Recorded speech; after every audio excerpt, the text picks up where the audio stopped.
when Klopp announced the decision that he'd be leaving at the end of the season, he had obviously weighed up the pros and cons, the risk and reward, and he had thought in that situation, it's going to benefit us more and drive us on and spur us on to bigger things if I announce it now, almost incentivization for the team.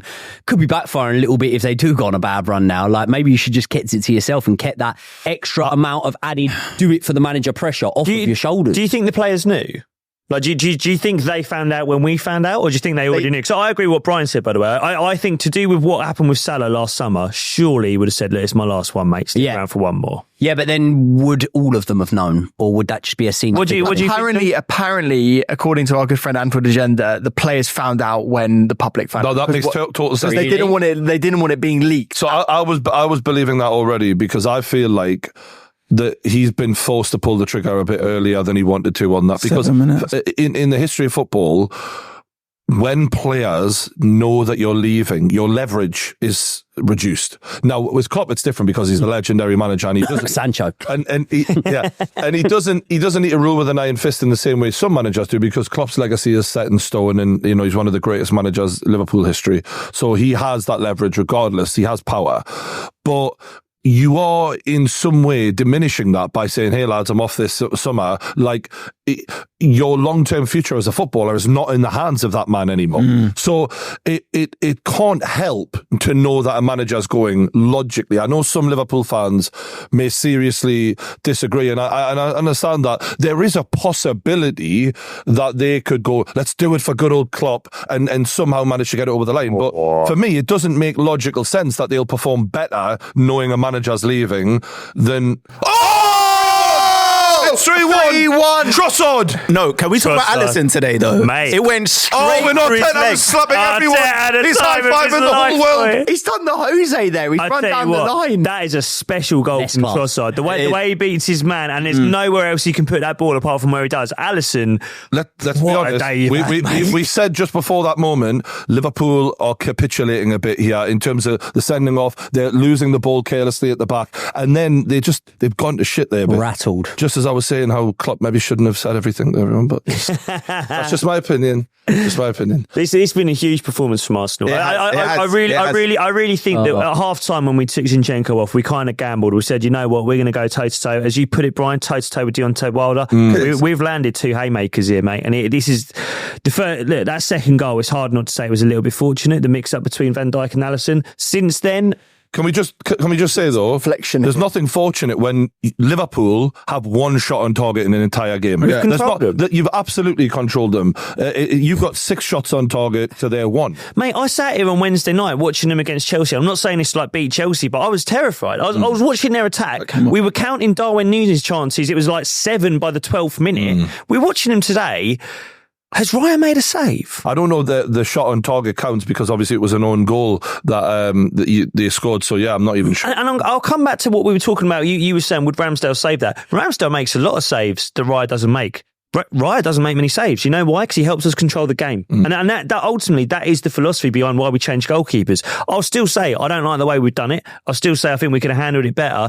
But the way that we play football now, it is about control. And this is why we don't concede chances, because having Raya in the team is like having a 5th defender. That is it. Full time and a hell of a win in the title race. Obviously, Liverpool stay top.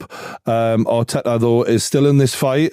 Pep Guardiola, with 2 games in hand, could end up top of the league if he wins both of them. This is exciting. Like, this is what we want, right? When we talk about the Premier League, we don't want a Bundesliga, and I know that it's the worst time to say that because Bayern Munich might not win it this season. But we want a fight, right? You guys, you don't really have a horse in this race. You'd rather see Liverpool drop points today, and there's 3 teams going for this. My fear is that Man City win those 2 games in hand, and all of a sudden, this title race that we think is going to happen, they just fuck it off. We get to go to the Etihad, and look, as I've said already, there's a lot of things about last season's Arsenal I miss free-flowing attacking football. I miss Gabby Jesus looking like a potent striker.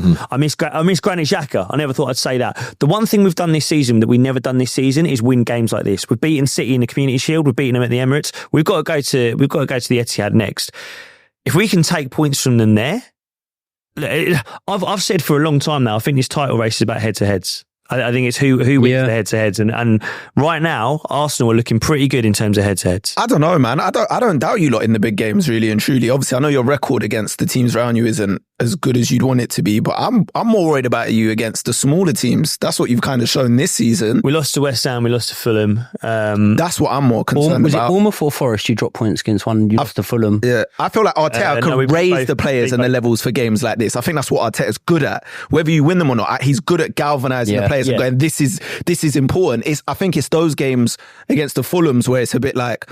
when you get complacent and you think, we're going to beat them. We don't have to be at our best. A couple of seasons ago, I remember I used to watch Arsenal and I used to think, you'll beat them, you'll beat the Fulhams, you'll beat the Forest, whatever. In the big games, I'll never make you a favourite. And now you're looking at Arsenal and you're going, I might make you a favourite in there. I don't know whether you're going to accumulate enough points come the end of the season to be winning it over a City or a Liverpool. The difference for me is that the eras you're talking about, we used to have elite goal scorers. Mm-hmm. If we can have a pretty flat game at home to Crystal Palace, Aubameyang pops up and scores a goal. Yeah. We don't have those players that pop up anymore. We just don't.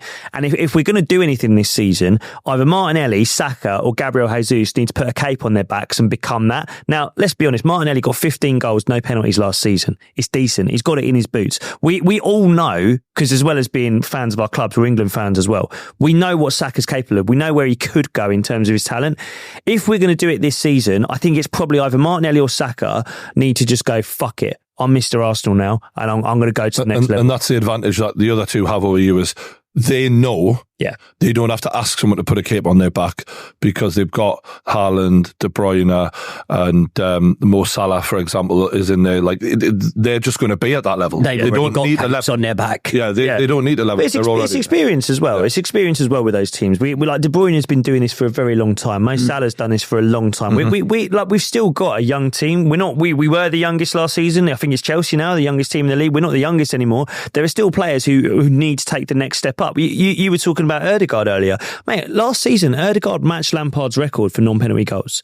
He could be the guy who goes on a streak. I thought he was great today. I thought he was really good. Declan Rice, by the way. And one more that I'm going to shout out, Jorginho, on screen right now. I tell you what, most Arsenal fans, when we see a starting 11 with Jorginho in it, we go, man of the match. That's what I thought today. Never lets us down in big games. I think that what you've just said is the reason why Arsenal won't win the Premier League, and I'm glad I've talked you out of it, mate. No, but just hearing that, I'm like, because like Isak walks into your team, and Newcastle should not have a player who walks into your team if you're going to win the league. And I just feel like the other ones have more reliable star players, and that could be the difference. The only counter I'll make is that at the start of last season, before we went to Odegaard taking photos, before we went to the World Cup last season, Jesus was in red hot form. I think he had 6 or 7 goals in those 12 games. Yeah. If he can hit that hot patch, which by the way we've seen him do for City, the season just before he left City, he hit a hot patch as well. If he can hit his hot patch at the end of this season, he could be the guy. After hearing you talk today, I'm kind of thinking like it might be more likely that they win the Champions League than the Premier League. Like, I think that's what we're built for. Yeah, because I know, you know, you guys. I mean, Chelsea fans, you're the experts of this. You've watched your team have seasons where in the league they're not there. They can win a European trophy because you've got a good defence and you've got players who on their day can do it. I mean, look, Havertz walked into our team with a Champions League medal around his neck, and you look at him today, and I know you were laughing when I was saying he's had a good game. I'm actually going to put my chest in it now. Havertz had a good game today. He's never going to be silky. He's never going to be a good finisher. You ask those defenders how they felt playing against him today. He's a nightmare. And the thing is, if you go into a Champions League game where you play him in a certain way, he can be effective. That's the title for the video. Havertz had a good game. My face looking sick. The absolute shock of it. This has been the kickoff. Big love to everyone who's watched, liked, subscribed. If you haven't already, hit the like button. Appreciate you all. Big love to the lads. Thank you very much, boys. Appreciate it. We'll be seeing you soon. Catch you on the next one. Cheers.